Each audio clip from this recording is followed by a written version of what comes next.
The Poker Elite are gathering for an all-new PartyPoker.com World Open 4. 72 players have flown from around the globe to test their skills in this ultimate face-off. You make one mistake and you're walking through the exit door. You look a bit stronger for Antigas, a bit more intimidating. Can't see a damn thing. Winning is everything. If you're looking to get better, you've got to come and play with the best. It's fun when you win. The winners take their seats in the semifinals. The runners-up get a second chance in a turbo round. Over $500,000 is the prize pool, and the champion will take a cool $250,000 first prize.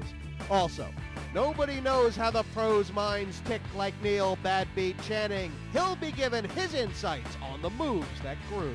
So hold tight for some extreme poker. Marty, Mad Marty, flop. When you get caught bluffing, you lose your pot. Unreal, man. How many that for? What chance? Tonight, another heat kicks off with a supreme lineup. This man from Peterborough has recently taken the biggest cash win of his career. Making his debut at the World Open is Tim Blake. I was described recently as one of poker's up-and-coming players, to which I replied, yes, I must be the only up-and-coming player to have a membership to Saga. The Grum, a jeweler from Nottingham, has been playing for 20 years. Here's hoping that tonight he can shine on his crazy diamond. It's an adrenaline rush. It's a sport, not just a card game. Rob Gray from Worcester is a gardener by trade. He won his place at this poker table, and with 3 years experience under his belt, he'll be looking to bloom and not wilt under the studio lights.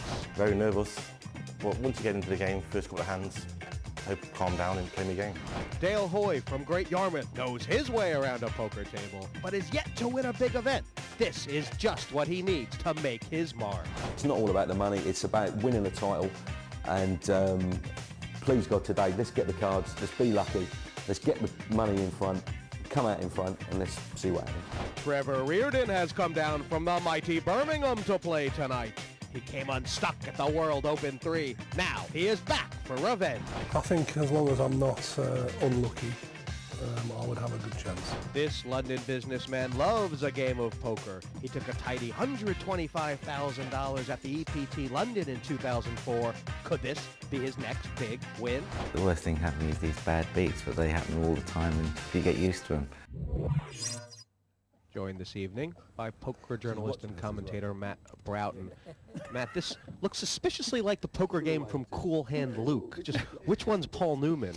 It looks like a motley crew, doesn't it? If they, even if they don't know what they're doing, then they certainly look like they do. It's a scary lineup. Cultural values. The yellow bird's worth $1,000, the blues are $2, and the reds $5K apiece. 600,000 in play and 100,000 per player. The seating positions on this table are quite interesting. I mean, if you say that, you know, obviously Grummett and Gray, the inexperienced ones, right together on the table, would you rather be on their left or on their right? Well, I think I would probably rather have them to my left because, again, we don't want to make assumptions, but you would always favor the guys with experience, and normally you don't want good players to your left. You don't want people behind you that can surprise you and make you pay more than you want to. You know, Grummett is not in a great position here because he is going to be the big blind when Rob's on the button. And again, we've said Rob is comfortable in these situations. He will be looking to get active early.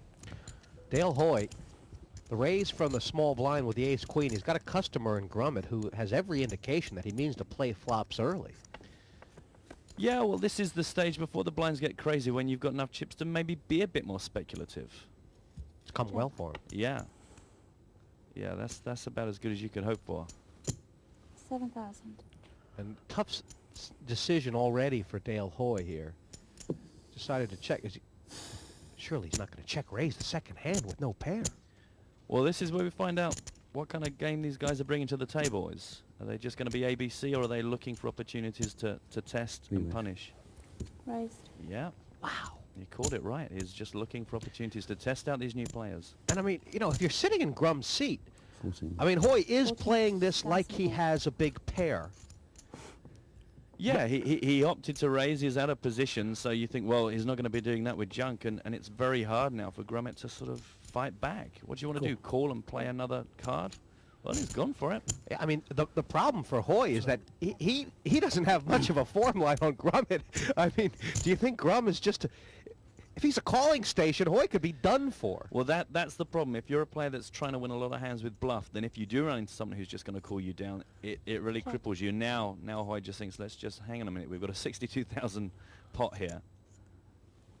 This is impressive. This is great from Paul Grummett. He must believe he's ahead, and he's just gonna stick to his guns here. The 5 can't have helped Hoy. Yeah, I think Dale's looking at that pot and saying, how did it get so big? Yeah. And it's interesting. It's, you know, fantastic example of why people do tend to just do so much damage to themselves with the likes of Ace King and Ace Queen if they don't connect and if they're out of position. He had a good shot at this, but Grummett's instincts just clearly told him otherwise.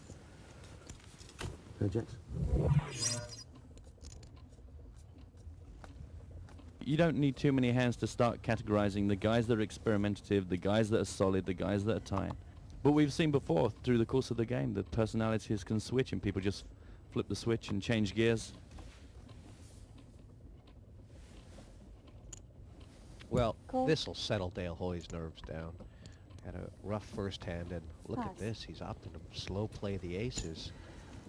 And I'm just wondering, I mean, because Grummett's played every hand for a call before the flop, would you have raised there thinking, hey, he's coming along?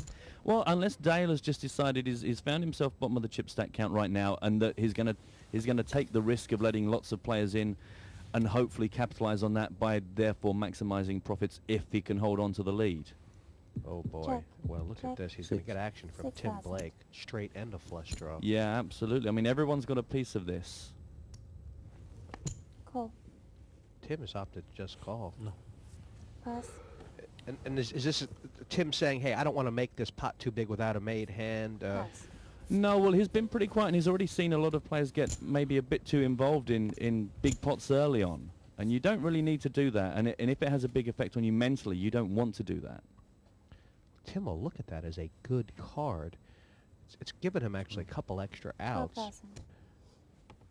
Yeah, and I think that Dale Hoy is right to start stepping it up now, because that is a scary board.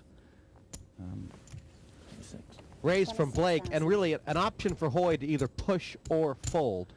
Yeah, and he's paying the price of taking the risk of slow playing it, is that he has no real idea what hand Tim Blake has come in with. I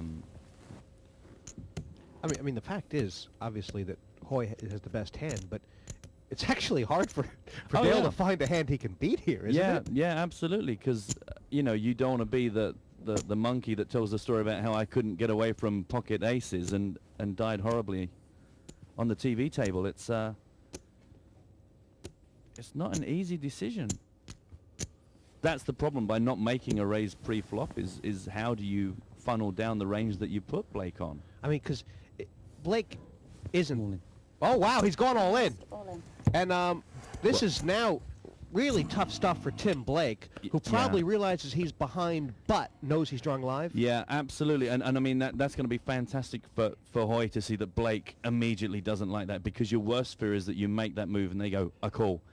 But the fact that Blake hasn't immediately said I call lets you know that the aces could still be safe, and that I think Hoy now knows exactly where he is. He's up against someone who has so many outs that it was worth betting out, making the re-raise, and now it's a real challenge to him. Well, I mean, he just can't fold. He's getting like 3 to 1 here. Absolutely, it's 35. There's 107,000 in the pot.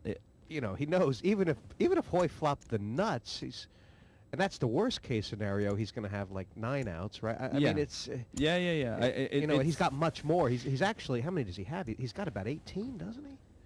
Got a lot of outs. Yeah, he's got so many ways out. This it's just, I think the problem here you've got is if this is a cash game, you don't even think twice. But because it's a tournament, you don't want to be first out. I think this is really him just making sure he's not about to walk into a monster. Cool. I think that's the right move. I think he has so many ways to win this. You know, this is kind of, I mean, Dale Hoy, he won.